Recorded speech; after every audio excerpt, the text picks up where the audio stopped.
You know, for over 1,000 years, people who literally defined Western medicine thought the pituitary gland was basically a waste drain. A waste drain? Like plumbing? Exactly. The Roman physician Galen, whose work was treated as gospel for centuries, believed the brain produced phlegm. Yes, actual mucus, and that it dripped down through the pituitary into the nose. He thought that's what a runny nose was, just brain waste. That is delightfully gross and completely wrong. Completely. It wasn't until the 16th and 17th centuries that anatomists like Vesalius and Spigelius started looking closer at this little pea-sized structure sitting in its bony pocket. They realized it wasn't a drain at all. It was a command center. But even then, they gave the credit to the wrong guy. They gave the credit to the pituitary, right? The famous master gland. Right. We spent the 20th century calling the pituitary the master gland because it seemed to control everything: thyroid, adrenals, growth. But it turns out the pituitary is just a middle manager. The real CEO is sitting right above it, pulling the strings. The hypothalamus. The hypothalamus. And if you're living with adrenal insufficiency or really any endocrine issue, understanding how that CEO communicates with the manager changes the whole picture of your health. I'm Jake, and this is a deep dive into the hidden wiring of the endocrine system. We are looking at a fascinating article from My Adrenal Life titled Beyond the HPA Axis. If you are listening to this, you probably know about the HPA Axis. That's the stress response line. But today, we are going way beyond stress. We're talking about how a structure the size of an almond controls your sleep, your body temperature, your growth, and even your ability to bond with other humans. And we're going to explain why, when that system gets disrupted, it can feel like the whole orchestra is playing out of tune, not just one instrument. So, Rachel, let's start with the geography. You mentioned Galen and the brain drain idea. Where exactly are these things located? I always picture them deep in the center of the head. They are deep. Imagine drawing a line backward from the bridge of your nose and another line through your ears. Where they intersect is roughly the spot. The pituitary gland sits in a very specific cup-like depression in the sphenoid bone called the sella turcica. Which translates to Turkish saddle, right? I remember seeing diagrams of that. That's it. It literally looks like a saddle for a horse. And it needs to be bony and protective because the pituitary is incredibly delicate. But hanging right above it, connected by a thin stalk, the infundibulum, is the hypothalamus. Now here's the first mind-bending thing. The pituitary isn't just one gland. It's two. It's two completely different tissues fused together. Embryologically speaking, they shouldn't even be neighbors. The anterior pituitary, the front part, develops from the roof of the mouth. It's glandular tissue like the stuff that makes saliva, but the posterior pituitary, the back part, grows down from the brain. It is literal neural tissue. It's an extension of the brain itself. That explains the function then, because if the back part is brain tissue, it must communicate differently than the front part. Precisely. And this is where the hypothalamus shows its true power.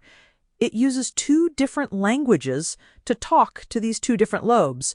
For the anterior pituitary, the glandular part, it uses chemical messengers. It secretes hormones into a tiny private blood vessel system that flows directly to the pituitary. Like a pneumatic tube system in an old bank, direct deposit. Perfect analogy. So when the hypothalamus wants your thyroid to ramp up, it drops a letter, called TRH, into that tube. The pituitary reads it and sends out TSH to the body. That's the chemical route.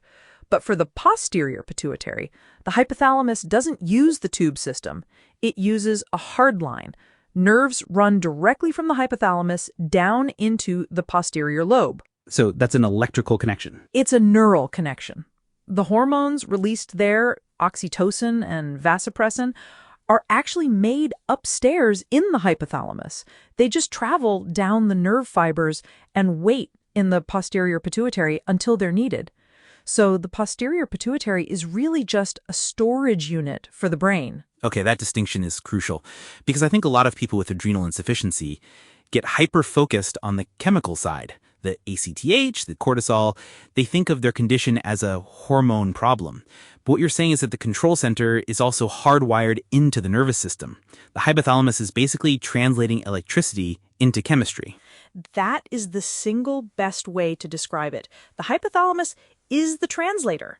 It takes electrical data, like it's cold outside, I'm scared, it's dark, and translates that into chemical instructions for the body. So let's break down those instructions. The article mentions that beyond the adrenal axis, there are these other massive systems at play. Let's talk about the thyroid axis, the HPT. How does the hypothalamus manage that one? Think of the HPT axis as your idle speed. The hypothalamus senses things like temperature and energy availability. If you're freezing or if you're starving, the hypothalamus adjusts the signal. It sends TRH to the pituitary, which sends TSH to the thyroid to burn more fuel. But here's the nuance. In someone with pituitary damage, say secondary adrenal insufficiency, this axis often gets wobbly too. Right, and this is where it gets tricky for patients. I've read about central hypothyroidism. It's not that the thyroid is broken, it's that the manager isn't sending the memo. Exactly, and standard blood tests can miss this. Usually, doctors look for high TSH to diagnose a thyroid problem. High TSH means the pituitary is screaming at the thyroid to work harder. But if the pituitary is the problem, the TSH might be normal or low, even though the person has zero energy. The signal is simply missing. That has to be incredibly validating for people who feel terrible but are told their labs are in range. Let's move to another one that the article highlights, the HPG axis, reproductive hormones. This feels like it would be the most complex rhythm to manage. It is, especially for women because it's cyclical. The hypothalamus has to pulse its signals, GnRH, at a very specific frequency. If it just released it constantly, the system would shut down. It has to pulse. It's like a heartbeat. This controls LH and FSH, which run the ovaries or testes. So if that pulsing rhythm is off, maybe due to stress or illness or damage, the whole reproductive cycle can just stop? It can. This is why extreme stress or starvation stops menstrual cycles. The hypothalamus says conditions are not safe for reproduction, and it cuts the power to that specific grid. It's prioritizing survival over reproduction. It's a brilliant, if frustrating, safety mechanism. I want to touch on something the article mentions that I think is often overlooked in adults. Growth hormone. We tend to think of that as a kid thing. Eat your veggies so you grow tall. Why does the hypothalamus bother regulating this in a 40-year-old? That is a huge misconception. In adults, growth hormone isn't about height, it's about repair. It maintains muscle mass, bone density, and this is key, psychological well-being. Adults with growth hormone deficiency often report severe fatigue, anxiety, and a sense of social isolation. It affects body composition, sure, but it also affects the brain. So if you have damage to the pituitary or hypothalamus, you might be getting your cortisol replaced, maybe even your thyroid meds. But if you're missing that growth hormone signal, you could still feel awful? Yes, and replacing it is difficult and expensive, so it's often the last thing addressed. But the hypothalamus is constantly trying to balance this via the pituitary. It actually has two pedals for this car, a gas pedal, GHRH, and a brake pedal, somatostatin. It's constantly feathering the gas and brake to keep levels right. That brake pedal concept is interesting because the article mentions prolactin is the same way, right? It's mostly under inhibition. Prolactin is unique. The hypothalamus keeps it on a leash using dopamine. Dopamine basically says, don't make milk, don't make milk. If you sever the connection between the hypothalamus and pituitary, like in a traumatic injury or a large tumor, that dopamine signal gets cut. And suddenly, prolactin shoots up. It's one of the few hormones that goes up when the pituitary stalk is damaged while everything else goes down. That is a fascinating diagnostic clue. Now, I want to pivot to the thing that connects all of this to our daily experience, the clock. The article mentions the suprachiasmatic nucleus. That sounds like a sci-fi weapon, but it's actually our timekeeper. It's the master clock. The suprachiasmatic nucleus, or SCN, is a tiny cluster of neurons in the hypothalamus, sitting right above where your optic nerves cross. That location isn't an accident. It's wired directly to your retinas. So it's literally watching the sun. It is sampling the light. When light hits your eyes, the SCN gets a signal it's daytime. It suppresses melatonin and tells the body to warm up, wake up, and crucially for our listeners, it triggers the cortisol spike. And this is where the rubber meets the road for adrenal insufficiency. If you don't make cortisol, you don't get that morning spike naturally. But the SCN is still trying to send the signal, right? The SCN is shouting, wake up, but the adrenal glands aren't answering. However, the SCN is also controlling body temperature and other rhythms. This is why people with adrenal insufficiency often struggle with sleep or temperature regulation even if they take their meds. You can replace the cortisol pill, but mimicking that perfect curved rhythm the SCN wants is incredibly hard. It's like trying to play a symphony on a synthesizer. You can hit the notes, but you miss the swell. That is beautifully put. And remember, the hypothalamus also controls the autonomic nervous system directly. Blood pressure, heart rate, sweating. If the hypothalamus is struggling or damaged, you might have dysautonomia. You stand up and your heart races. You get hot flashes.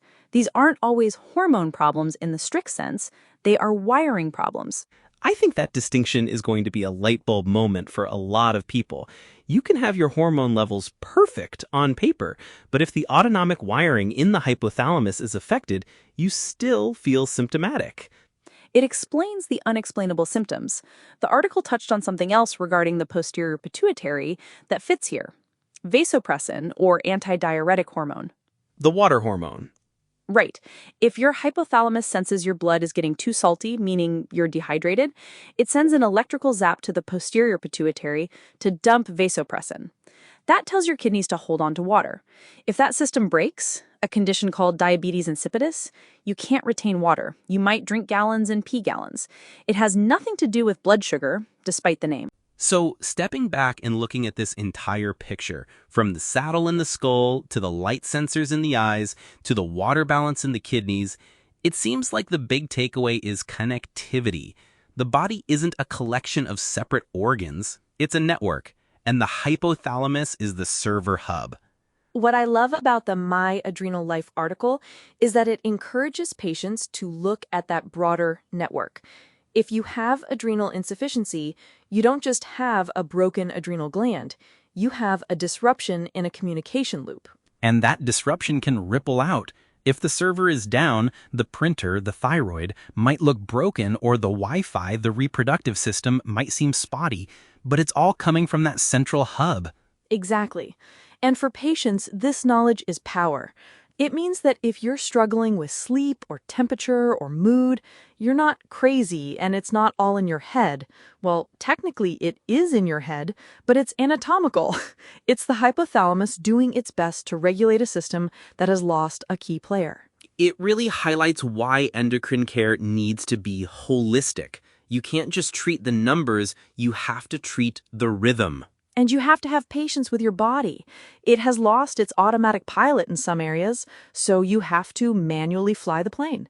That is exhausting work. Manually flying the plane. I think that's the perfect image to leave our listeners with.